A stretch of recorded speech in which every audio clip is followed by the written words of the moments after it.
njagala kutwala omukisa guno okubaaniriza ku programu yaffe omulembe gw'ebyamagero.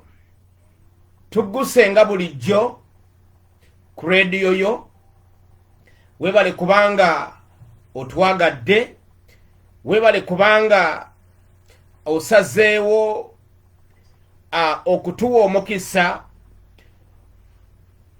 okuweereza eri obulamu bwo ekigambo kya Katonda.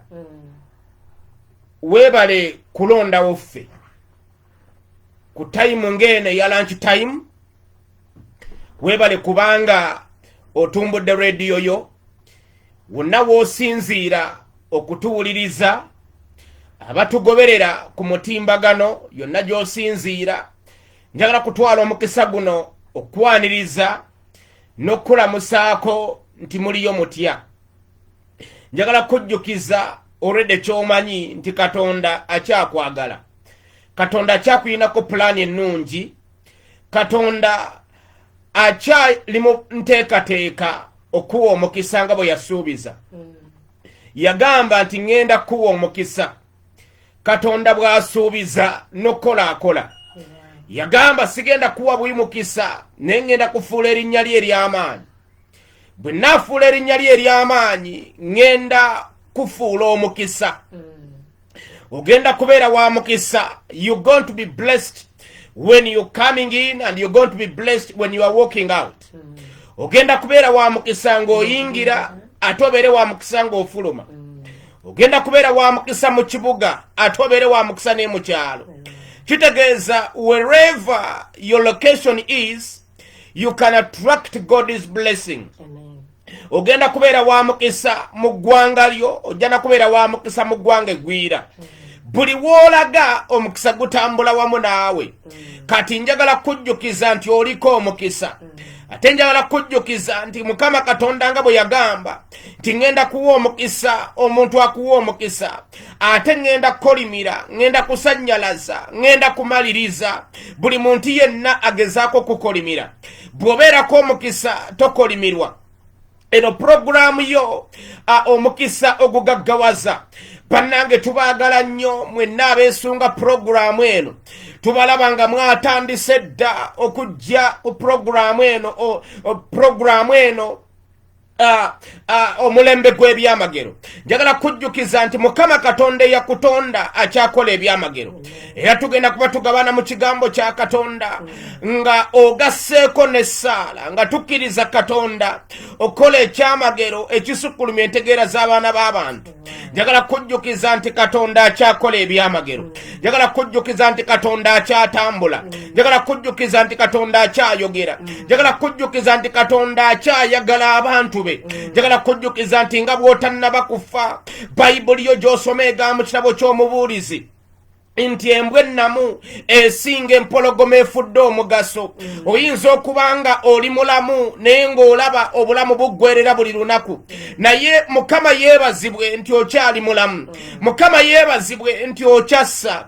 Mukama yeebazibwe nti okyasobola okutambula. Bw'oba okyali mulamu osinga bajenerozi abaafa. Oli w'amaanyi nnyo n'okusinga General Kazini omugenzi. Lwaki? Kubanga yali genero naye kati akyasobola kubeera genero. Tosobola kuweereza Katonda ng'oli magombe. Tosobola kusanyusa Katonda ng'oli mufu. Tosobola kubeera w'amaanyi oba naggwano nga tolina bulamu. Kati Mukama yeebazibwe nti okyali mulamu. Oyinza okuba ng'oli mulamu naye ng'olina akawuka ka siriimu akakutawaanya mu mubiri. Njagala kujjukiza nti akawuka ka siriimu tekannaba kutta oba tonnaba kufa okyasobola okuwona. Ate olaba Katonda azuukiza n'abafudde. Tewali kitasoboka mu maaso ga Katonda. Mu linnya lya Mukama waffe Yesu omwana wa Katonda omulamu. Njagala kujjukiza nti Katonda ali wamu naawe, tannaba kuleka.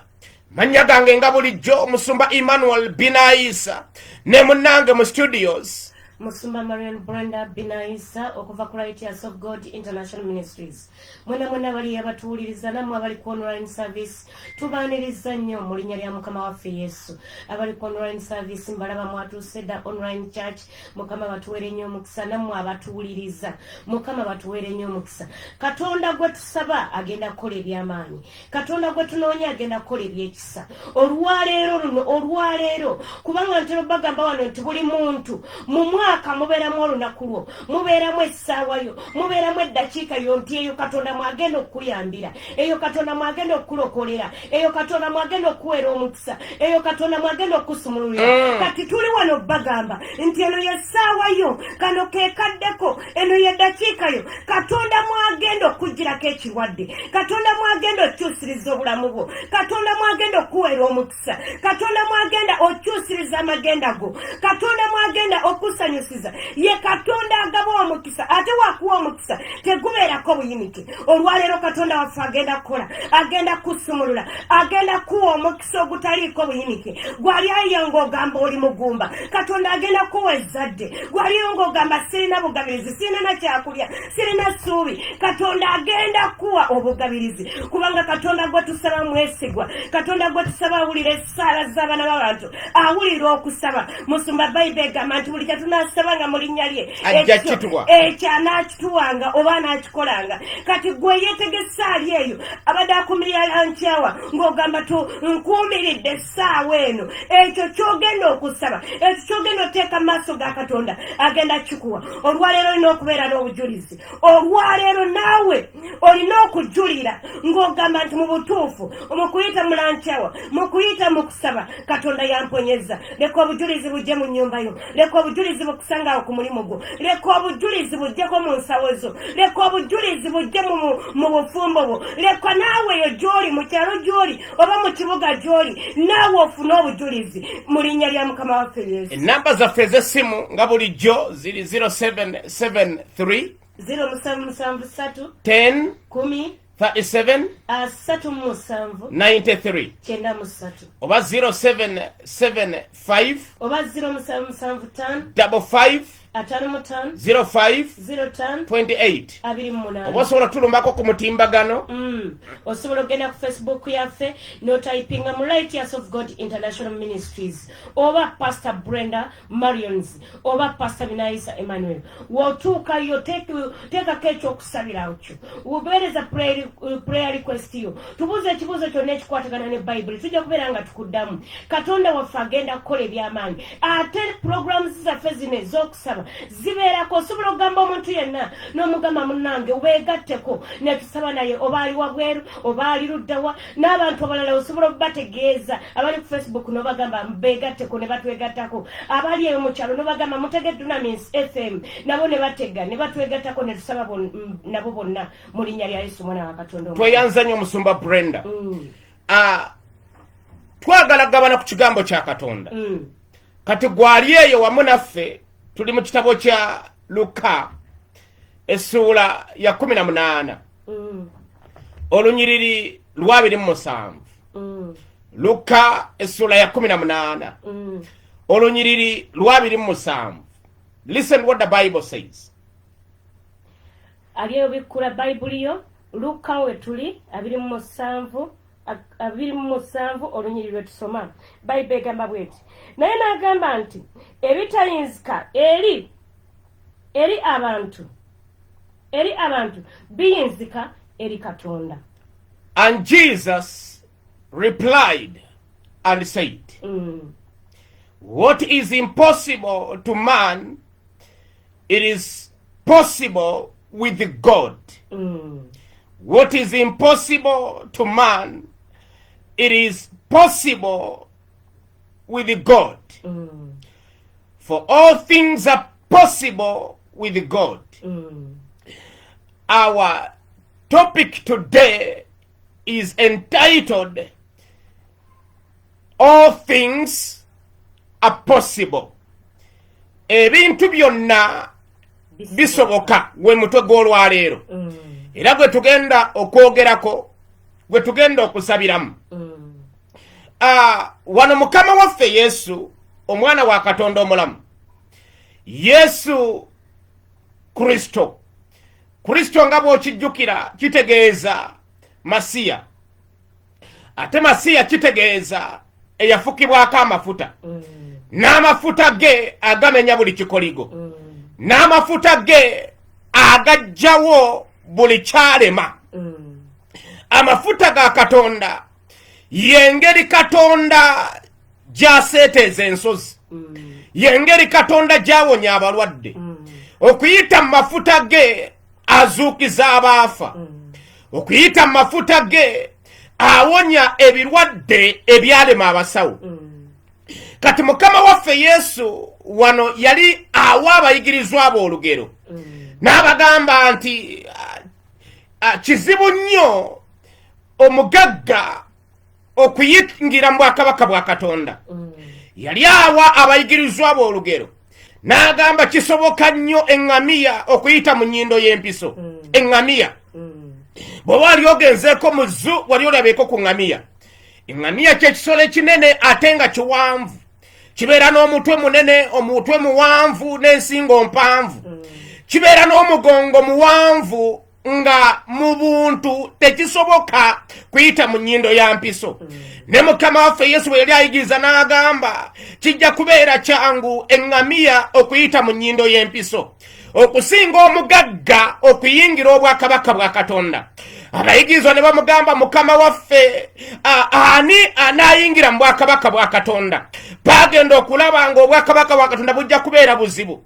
Kristo Yesu kwe kubaddamu n'abagamba nti ekitasoboka mu maaso g'abantu kisoboka mu maaso ga Katonda. Kyolaba nga tekisoboka mu maaso ga Katonda kisoboka. Lwaki? Kubanga yali tategeeza abagagga abalina ssente, nedda yali ategeeza abo abeesiga obugagga bwabwe okusinga abeesiga Katonda. Kisoboka omugagga okuba nga alina ssente ze naye nga yeesiga Katonda, naye yali ategeeza abo abagagga ng'obwongo bwabwe buli ku ssente zaabwe, ng'amagezi gaabwe gali ku ssente zaabwe, nga tebeesiga Katonda yabawa ssente, ng'amaaso gaabwe tegagenda beyond their money, ng'amaaso gaabwe tegagenda beyond what they have achieved, ng'amaaso gaabwe tegagenda beyond their level of academics, ng'amaaso gaabwe tegagenda beyond their financial status, nga bo balowooza buli kintu kyonna mu bulamu sente zisobola kibawa. Basebo ne bannyabo sente sobola kuzimbira ennyumba, naye ate sente tesobola kukolera maka.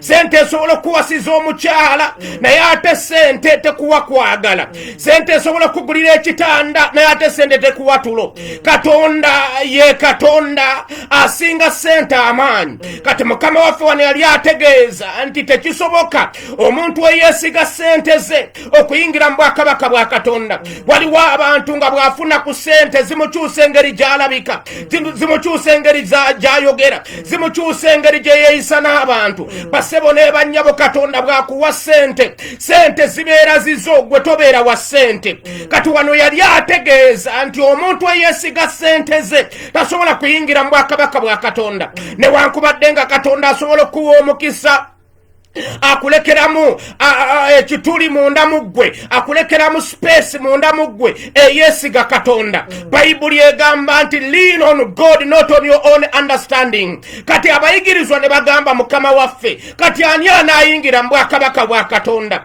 Awo Yesu n'abagamba ekitasoboka mu maaso g'abantu kisoboka mu maaso ga Katonda, ekitasoboka mu maaso g'abantu kisoboka mu maaso ga Katonda. Ekitegeeza maaso ga Katonda oba otunuulira eŋŋamiya n'ogambye nti tosobola kuyingira mu nnyindo ya mpiso, mu maaso ga Katonda asobola okuyisa eŋŋamiya mu nnyindo y'empiso. Mu buntu tekisoboka, mu magezi g'obuntu tekisoboka, mu bya sayansi tekisoboka, naye ate ekitasoboka mu maaso g'abantu kisoboka mu maaso ga Katonda. Njagala gwampuliriza kukakasa kyolabanga ekitasoboka, ng'abasawo bakugambye kino tekisoboka, ng'abaasoma bakugambye tekisoboka, ng'abasayansi bakugambye tekisoboka. Omusawo n'akutunulira mu maaso n'akugamba, I am a doctor, I have researched, nagenda ku ssomero, nasomera emyaka 6 nga neetegereze engeri ekirwadde kino gye kikwatamu, engeri ekirwadde kino gye kiwonamu, ekirwadde kino tekirina ddagala. Kati nga nze omusawo nkugamba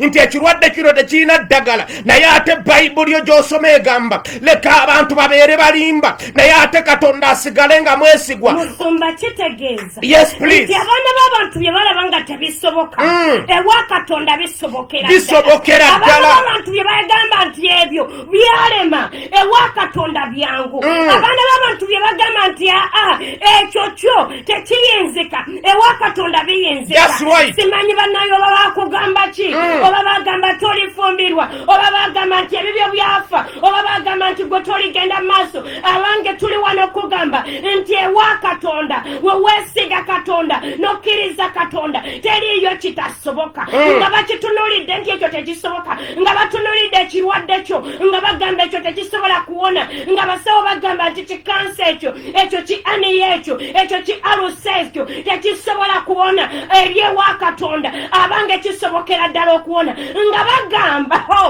bagamba nti gwe ebibyo byakomaawo gwe toligenda mu maaso, gwe towasiraana, gwe toligaggawala, gwe tolibeera bulungi. Ewa katonda okyasobolera ddala okubeera obulungi. Bye batunuulira ne bagamba nti tebisoboka abaana b'abantu, abantu bye bagambako nti tebisoboka nga bakugamba omwami wo tasobola kudda, ewa katonda asobola okudda. Ebitasoboka eri abaana b'abantu ewa katonda bisobokera ddala. Leka nkiddemu bulungi gwampuliriza okitegeere. Ebitasoboka eri abaana b'abantu ebyalema famire yo ewa katonda bisoboka. Oba taata wo teyagaggawala yanoonya ku bugagga ne bugaana, gwe weweesiga katonda nokkiriza katonda ewa katonda bisoboka. Ebirwadde ewa katonda bisoboka okuwona. Emizimu ewa katonda gisoboka okkuta bisobokera ddala. Emizimu egibadde gyakwata obulamu bwo, egyagongobaza famire yo, egyagongobaza omwami wo, egyakuleetako ekidibu, wojja ewa katonda ng'eno bagambye tebisoboka, ng'abasamizi obagezezzaako biganye, ng'otambuddeko biganye, n'ojja ewa katonda. Katonda asobolera ddala okugyawo ebyo ebizimu, okugyawo ebyo ebikwa, okugyawo ekyo ekidibu, okugyawo ekyo ekyakusiba n'atuusiza ddala obulamu bwo. Ebitasoboka eri abaana b'abantu ewa katonda bisoboka. Ebitasoboka eri abasawo ewa katonda byo bisoboka. Ebitasoboka eri balooya ewa mukama tewali kitasoboka. Ebitasoboka eri bakalimagezi ewa katonda byonna nga bisoboka. bagamba covid tasobola kuwona, katonda agamba byonna nga bisoboka. bagamba sirimu tasobola kuwona, katonda agamba nga kisoboka. bagamba emizimu egyo tegisobola genda, katonda yagamba nga kisoboka. bagamba famire yo tesobola tereera, katonda yagamba ekyo nga kisoboka. bagamba tolizimba nnyumba, katonda yagamba ekyo nga kisoboka. bagamba tolitambula mawanga, katonda agamba ekyo nga kisoboka. bagamba muli mu lockdown, katonda yagamba ekyo nga kisoboka. bagamba waliwo ebitasoboka, mukama yagamba ewange bisoboka. nga bagamba gwe toligaggawala, katonda agamba nyimusa abaavu ne mbajja mu nfuufu ne mbatuuza nga n'abalangi. bagamba gwe omuliko ekisiraani, katonda agamba nkyusa ekisiraani ne ngufuula nga omukisa. bagamba mwe tolizimba, katonda agamba nti ojja kuzimba ennyumba ate ogibeeremu. nga bagamba gwe toliwona. katonda agamba nze katonda akuwonya. Abange ewa Mukama, byonna bisoboka. ewa Katonda waffe, byonna bisoboka. ewa Yesu gwe twakkiriza, byonna bisoboka. ewa Mukama gwe twasembeza, byonna bisoboka. ewa oyo Katonda gwe tusinza, byonna bisoboka. ewa oyo Mukama gwe tusaba, byonna bisoboka. nga bagamba mmwe mwasiraana. katonda agamba ngenda kutema ekkuba awatali kkubo. Musumba nga bagamba mmwe mwasiraana. katonda agamba ngenda kutema ekkuba awatali kkubo. nga bagamba batasoma temufuna mirimu. katonda agamba nti promotion comes neither from the east nor from the west, but God is the judge. He putteth down one and he putteth up the other. Nga bagamba bw'olina kubeera mu maziga, katonda agamba nti ngenda kukyusa amaziga go ngafuula enseko. nga bakusindikira eddogo lyagala okutta. katonda agamba teri ddogo ku Isirayiri. Ekakaddemu ako nga bakusindikira eddogo lyagala okutta. katonda agamba teri ddogo ku Isirayiri. Ng'omusamizaali yafuuwa emmindi buli lunaku. katonda agamba leka bakolime nga bwe baagala naye nze ngenda kuwa mukisa. Ng'agamba gwe toligaggawala. katonda agamba yenze nnyimusa abanaku ne mbajja mu nfuufu ne mbatuuza n'abalangi. Ng'agamba bizinesi yo tegenda kulaakulana. katonda agamba ngenda kuwa omukisa emirimu gy'emikono gyo. Ebyo ebitasoboka eri mu abantu, maaso ga katonda ebyo bisoboka. ebitasoboka eri abakulumba, mu maaso ga katonda bisoboka. ng'oweddemu essuubi, katonda agamba yenze ekkubo nze mazima nze bulamu. ng'oweddemu essuubi. katonda agamba nze ekkubo nze mazima nze bulamu. Abange bisoboka, mu maaso ga katonda teri bannange kitasoboka. bisoboka. mu maaso ga katonda teri kitasoboka. Golokoka nawe aliyo ogambe nti bisoboka. wandika emikono ogambe mu maaso ga katonda bisoboka. Golokoka olekane ogambe bisoboka. byonna bisoboka. musumba Brenda omanyi mu maaso g'abantu kirabikira ddala kiri impossible. It looks ridiculous. It looks madness. It looks completely madness. Okugamba omuntu atalina qualification nti asobola okufuna omulimu naye ate Katonda agamba ngenda kugulawo ebituli eby'omuggulu ngenda kuwa omukisa n'amawanga ganakuyita wa mukisa. Katonda asobola okubikkako n'otandika okwogera ng'eyasoma n'otandika okutambula ng'eyasoma. Katonda asobola okukwata ku mukono ng'abasawo bakonfaminze bagamba gw'oli mugumba. Katonda yagamba mu masekati gammwe temugenda kubeera mu kigumba. Era ayogera n'agamba nti addira omugumba n'amuwe eddya n'amutuuza mu nnyumba n'amuwe eddya n'abeera ng'ow'abaana bonna baayagala n'amala n'amuzaaza abaana. Hallelujah. Abange bisoboka mu maaso ga Katonda abange bisoboka byonna bisoboka. Bayibuli egamba nti alirongoosa omusaayi gw'ataalongoosa. Abasawo nga bagambye omusaayi gwo gwafa gulimu siriimu gulimu hepatitis gulimu kansa. Katonda waffe agamba nti alirongoosa omusaayi gw'ataalongoosa. Kiki ekitegeeza nti ewa Katonda waffe byonna bisoboka. Ewa Katonda waffe byonna biyinzika. Bayibuli egamba weesige Katonda si magezi go. Lean on God, not on your own understanding. Weesige Katonda. Ng'omusawo akutunulidde n'akugamba I am a doctor. I am Dr. so and so. I have a PhD after my name. This sickness will never get healed. They have a way they talk. They have a way they confuse. Naye Bayibuli egamba nti byonna ebitasoboka mu maaso g'abantu. Basebo ne banyabo n'oyo omusawo muntu. Bagamba COVID-19 tawona. Naye ate after few days ne bagamba basiibuddaana. Ekitegeeza Katonda awonya. Bagamba siriimu tawona. Katonda awonya. Bagamba abagumba tebazaala. Ekyo tekisoboka mu maaso g'abantu. Basebo ne banyabo abasawo mbawe ekitiibwa. Era nange nyina personal doctor ne mukyala wange. We have personal doctors. We have a lawyer. Tubakirizaamu. Era ne kanisa ina lawyer. Naffe tuyina lawyer. Ngaffe nga family. Ahandolinga documents zaffe.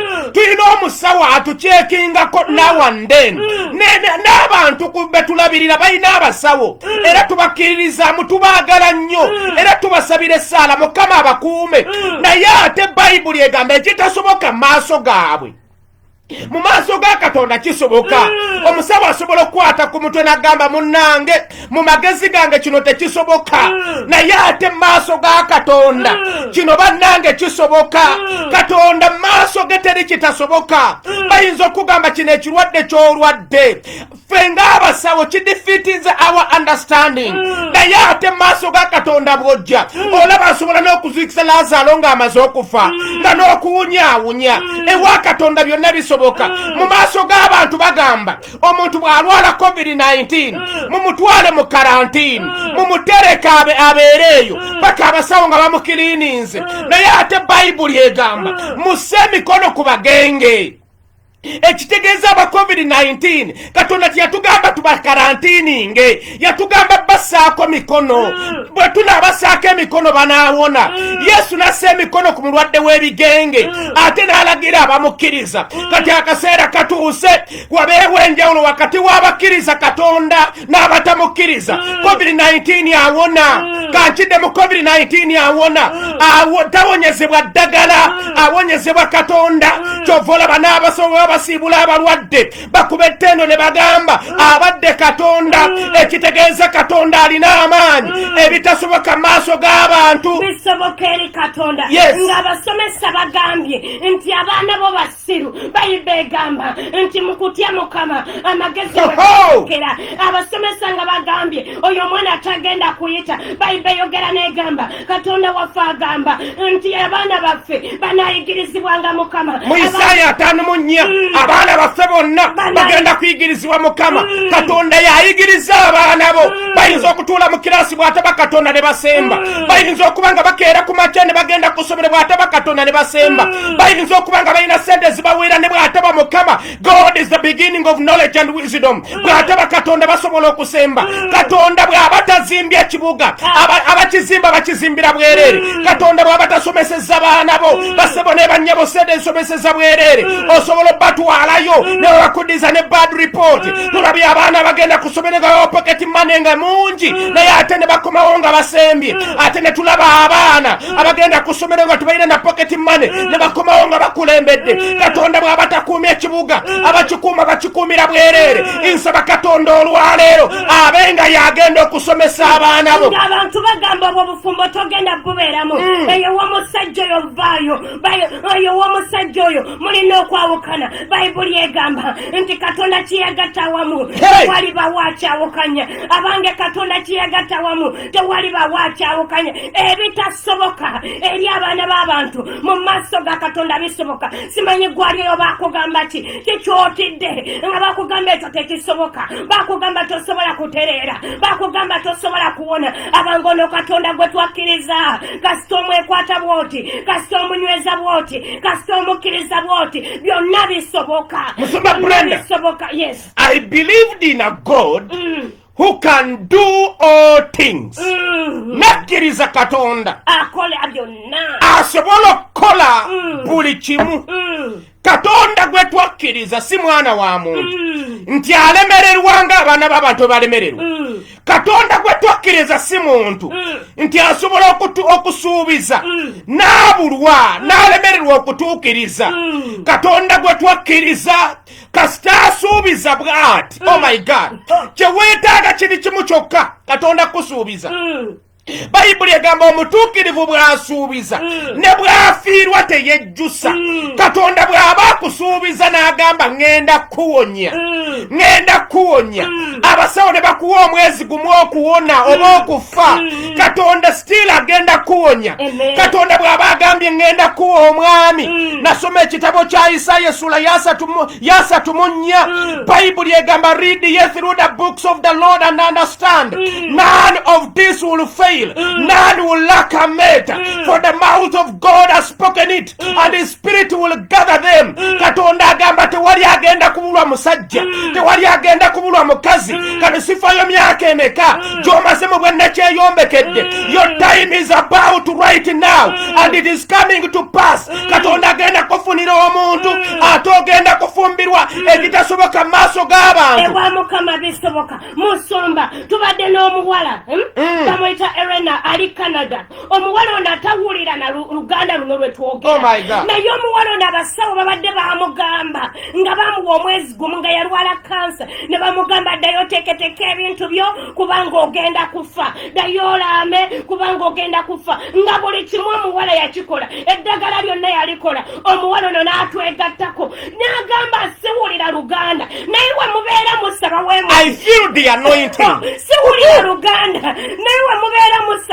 mpulira amafuta ne tukkiriza Katonda. Omuwala ono ku lankyawa, buli lankyawa yaffe abeerako Oluganda taluwulira. Wulira ekyabaddewo okumala omwezi gumu ne bakuumirira omuwala nga tafa, ne bakuumirira omukazi nga tafa. Omwezi gumu abasawo gwe Musumba Brenda yali nga tasobola na kutambula nga bamuteeka mu kagaali ngali mu wheelchair, nga abasawo baagamba nti mu mwezi gumu ajja kuba afudde.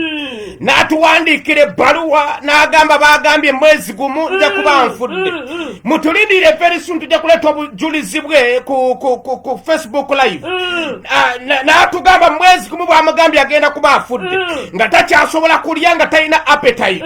Naye okuyita mu kigambo kya Katonda ne Saala omuwala n'agamba yafudde, yawulidde buwulizi maanyi n'ava mu kawiiruceya n'atambula n'awulira appetite n'atandika okulya. Bwe yazzeeyo mu ddwaliro last Friday for examination, abasawo ne bamugamba nti kaakati kansa agenda aggwamu.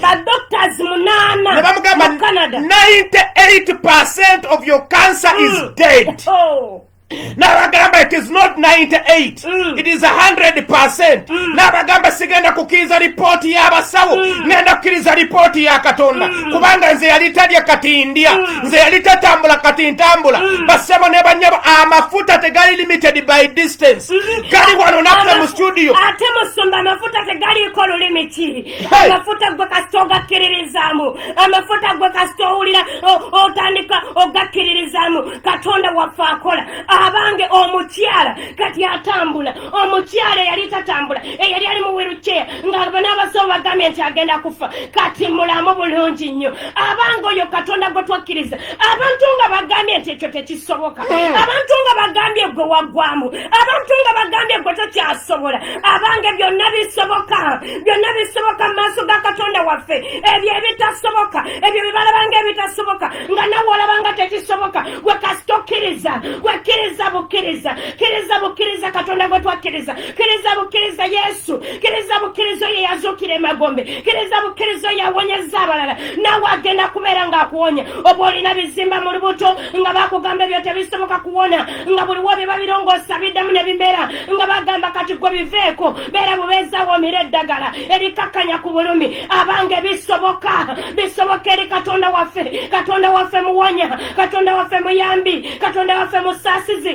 Katonda waffe agaggawaza Katonda waffe alokola Katonda waffe ataasa era olwaleero awo woolyawo ekyo ekirwadde ekibadde kikuluma ekyo ekirwadde ekibagamba nti tekisoboka nga bakugamba tolifumbirwa nga bakugamba tolibeera bulungi nga bakugamba ekirwadde ekyo kigenda kutta tuli wano okulangirira obulamu gy'oli tuli wano okulangirira essanyu gy'oli tuli wano okulangirira emirembe gy'oli kubanga byonna bisoboka ebyo yakkiriza ebitasoboka mu maaso g'abaana b'abantu bisoboka mu maaso ge. Tupalalayizinga buli nkola za sitaani mu bulamu bwo tupalalayizinga buli sitaani tupalalayizinga buli muzimu tumalamu amaanyi buli nkola mbi ey'omulabe tumalamu amaanyi buli kikoligo kya sitaani tumalamu amaanyi buli bulwadde obadde bukusumbuwa tumalamu amaanyi buli peyini ekubadde mu mubiri gwo tumalamu amaanyi buli peyini ekubadde mu mutima gwo mu linnya lya Mukama waffe Yesu omwana wa Katonda omulamu tumalamu amaanyi buli kikoligo kya sitaani tumalamu amaanyi buli njegereza sitaani tugiragira okutuka okuva ku bulamu bwo era leero nga tutandika okusaba obanga oli mulwadde waliwo ekikutawaanya Bayibuli egamba Katonda n'atuma ekigambo kye ne kibawonya naffe tutuma ekigambo right now tulagira dayimooni oyo abadde asumbuwa obulamu bwo abadde asumbuwa abaana bo abadde asumbuwa amaka go abadde asumbuwa ebyenfuna byo mu linnya lya Mukama waffe Yesu oyo dayimooni abadde agamba ne bw'onaakola otya togenda kufuna sente ezo dayimooni w'amabanja dayimooni w'okwewola dayimooni w'okufiirizibwa dayimooni w'obutaweebwa tumulagira akutuke right now buli muzimu gwonna mu linnya lya Mukama waffe Yesu omwana wa Katonda omulamu buli muzimu gwonna ogubadde gugamba nti ne bw'onaakola otya togenda kuweebwa mukisa ne bw'onaakola otya abaana bo tebajja kusoma ne bw'onaakola otya togenda kufuna ttaka mu kibuga ogwo omuzimu tugulagira gukutuke mu linnya lya Mukama waffe Yesu omwana wa Katonda omulamu kyetuva tukusabira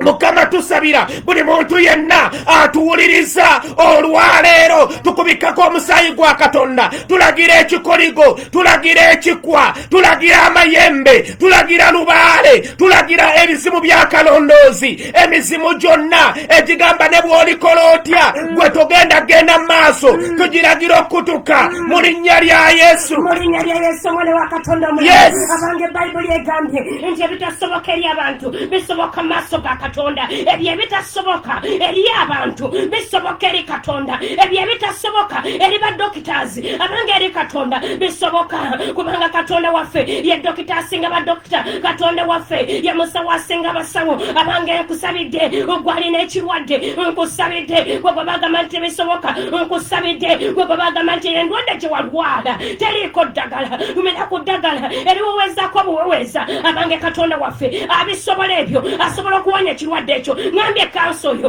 asobola okumuwonya siriimu oyo asobola okumuwonya abange bisoboka ogwalina ekirwadde ekikuli mu musaayi kisobokera ddala Katonda okukiwonya era ndagira ebyo ebirwadde ebyo ebiri mu musaayi gwo ndagira ebyo ebirwadde ebyo ebyakwata amawuggwego ekyo ekirwadde ekyo ekya COVID-19 ekyakwata amawuggwe ekyo ekirwadde ekyo ekikuleetera okuzirira ngambye asima naye mulagira walina omwana omulwadde wa asima oba gwe mulwadde wa asima omwana oyo mukwateko kubanga olwaleero waliwo amafuta agawonya ono Yesu waffe gwe twakkiriza ye tasaasira busaasizi ye takuwa ku ddagala liweweeza naye awonyeza ddala ngambye ekyo ekirwadde ekya alusazi ekya kansa ekya aniya kiwona kati kubanga bisoboka eri Yesu waffe buli alina ekirwadde oba kirwadde kya lususu olina ekirwadde kya lususu omwana wo alina ekirwadde nga kya lususu olina ekirwadde ky'olususu abalala mwalwala olususu lwo lujjako ebitulututu ndagira ebitulututu ebyo ebyakwata olususu lwo ebyagwa ku lususu lwo mbiragira okuwona walina obulwadde bw'olwomu olina oluwumiridde eddagala naye nga teruwona olwaleero amafuta ga Katonda gago gayita gatomera olususu lwo lutereera kati amafuta ga Katonda gayita ku lususu lwo walina ekirwadde ky'olususu obadde osiibwa ng'obutuuka abalala ebintu bijja ne bikuzimbako ku lususu olwo olumala ne bireetawo amabwa mbiragira kati biwone mu linnya lya Yesu kubanga ekigambo kya Katonda muliro ekigambo kya Katonda dagala ekigambo kya Katonda kyesomolola ngambye wona olususu olwo leka lutereere nawe alina omwana nga mulwadde wa mutima waliwo omuntu ampuliriza olina omwana mulwadde wa mutima alina ebituli ku mutima omutima gugira ne gumuluma ndagira leero ogwo omutima ogubadde gumuluma leka guwone abanga bisoboka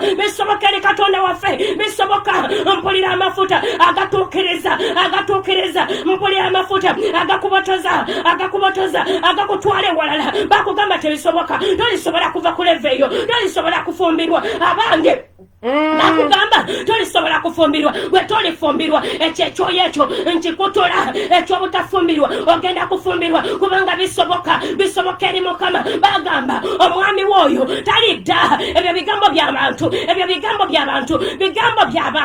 ekigambo kya Katonda kigamba nti munaabanga babiri ekyo Katonda kyegatta wamu tewali alikyawukanya era buli muzimu gwonna ogubadde gupulaninga ogwo gwatula mu bufumbo nga gupulaninga okubaawukanya abalala gwabawukanya dda ndagira olw'amafuta ga Katonda omwami oyo akomewo omukyala waterere waliwo bensabira waliwo Mukama bandaga nga muwe mubeeraawo muli bafumbo naye nga ne firingi ez'okubeera n'omwami wo ez'okubeera ne mukyala wo tokyaziwulira buli omu atunuulira munne ng'atunuulira bulaza ndagira omwoyo ogwo ogwagala okubaawukanya leka gubate abanga ebintu bikyuka mu makaago ebintu bikyuka ku mulimu gwo ebintu bikyuka mu baana bo ebintu bikyuka kati olwaleero tusazaamu buli kigambo ekyayogerebwa abantu ekyo tukisazaamu bakolimira bukolimizi ekikolimo nekikwata ekyo ekikolimo tukisazaamu buli nkola za mubi buli maanyi gonna ag'omubi buli myoyo gyonna egy'ekizikiza ebyo tubisazaamu ebyo ebibadde bikulumba ne bijja ne bikozesa ebyo ebibadde bikulumba ne bikubuza ssente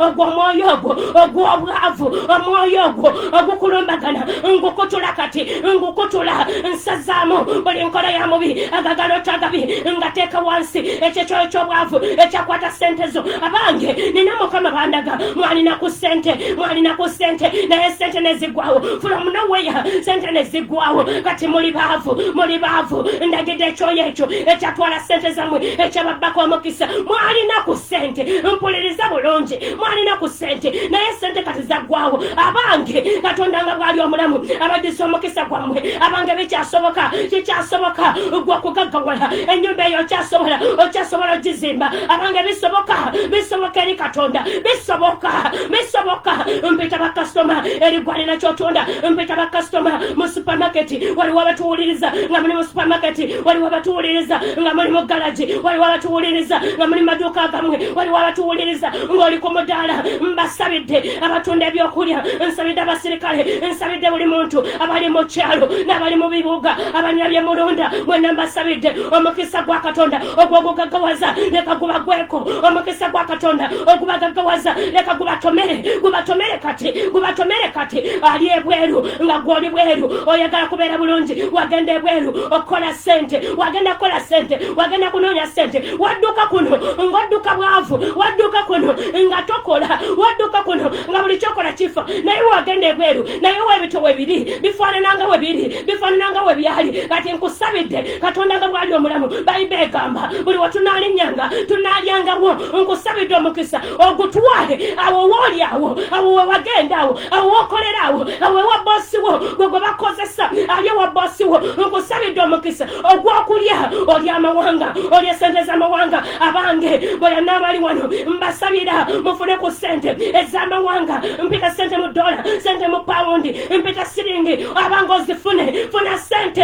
sente omukisa gwa Katonda leka gukutomere ogwo guleta sente nsabidde buli muntu yenna ayagala omulimu ng'oyagala mulimu oyagala mulimu onoonyeza omulimu okumala ebbanga naye nga tugukubuze kati nkusabidde Katonda agaba omulimu leka akuwa omulimu mu linnya lya Mukama waffe Yesu omulimu gutwale funa omulimu ogwo gwe weegomba ogwo gw'oyagala mu linnya lya Yesu omwana wa Katonda omulamu leka ekisa kya Katonda kikwegatteko olwaleero leka amaanyi ga Katonda gakwegatteko olwaleero also pray for those that are listening to us from afar. I pray for those that are listening to us from afar. I pray for Leah. You are listening from the United States of America. You are praying for your mom. Right now she's under examinations because of a cancer. Though it has not spread so much. But I'm praying to Jesus. I command that cancer to die in the mighty name of Jesus Christ of Nazareth. I command that cancer to die by the power of the Holy Spirit.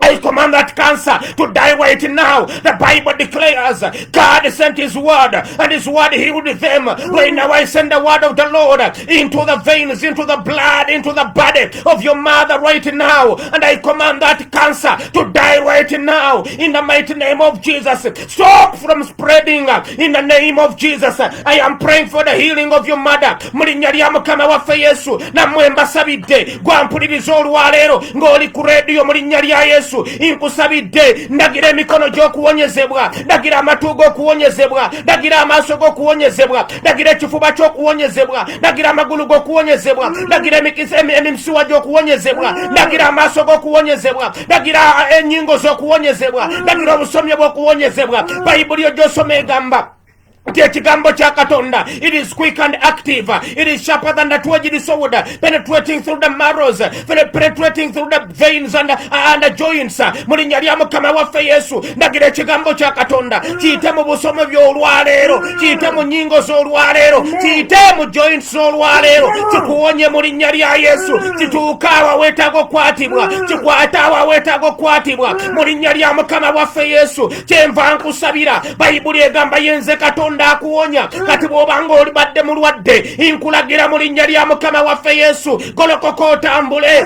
Katonda akuwonya kaakano nsindika okuwonyezebwa ngambye nsindika okuwonyezebwa mu lubuto lwo, nsindika okuwonyezebwa mu mubiri gwo babadde ayeetakula ng'olususu lwo lukusiiwa nga buli oluyooka amazzi nga lukusiiwa. Laba amaanyi ga Katonda, laba amafuta ga Katonda, laba amafuta ga Katonda agakuwonya. Kyenva nkusabira, kyenva nkulagulako, twala amafuta agakuwonya. Togenda kufa, ogenda kubeera mulamu. Olina okulaba ekitiibwa kya Katonda, olina okulaba obulokozi bwa Katonda, olina okulaba amaanyi ga Katonda, olina okulaba amaanyi ga Katonda. Olwaleero luno golokoka otambule, olwaleero luno golokoka owonyezebwe. Bayibuli egamba mu kitabo kya Isaaya essuula ya 6 golokoka oyake, golokoka yaka. Olina kumala golokoka n'olyoka oyaka. Kati naawe golokoka owonyezebwe, golokoka. Katonda akolera akuwonya kaakano, Katonda akuwonya kaakano. Ekyo ekiwadde kibadde kyagaana. Nagira siriimu okuwona, nagira alusas okuwona, nagira kansa okuwona, nagira COVID-19 okuwona, kubanga mu maaso ga Katonda tewali kitasoboka. ekitasoboka mu maaso g'abantu bayibuli egyosoma egamba kisoboka mu maaso ga Katonda. Abantu kye batasobola, abantu kye batunuulira ne bagamba kino tekisoboka mu maaso ga Katonda. Tewali kitasoboka. Katonda akuwonye, Katonda akuwonye olwaleero mu linnya lya Yesu. Mpulira amafuta ga Katonda gakukkako kaakati. Mpulira amafuta ga Katonda gatandika okuwonya kaakati. Ngambye gatandika okuwonya kaakati. Gatwala owonyezebwe mu linnya lya Yesu. Egyo emizimu egibadde gikulumba, ne gikulumba ekiro, ne gikulumba mu ttumbi, ne gitandika okutuga, ne bikutuulako ebizimuzimu ebyo, ne bikutuulako n'oba nga tokyasobola kussa, n'oba nga tokyasobola kwekyusa, n'oba nga tokyasobola kuwanika mukono. Leero mbikomya mu studio muno. Amafuta gange nga gatta n'agamusumba Brenda nga tukkiriziganya mu studio tulagira emizimu egyo okugenda. Waliwo ampuliriza kaakano obadde oloota emisota, oloota ngozeeyo mu kyalo gye wazaalibwa naye nga waliyo omusota. Omusota ogwo tugulagira, tugutta mu linnya lya Yesu. Omwana wa Katonda omulamu, waliwo ampuliriza wazaalibwa n'omusota, wazaalibwa n'omusota naye ate ompuliriza. You're feeling confused right now.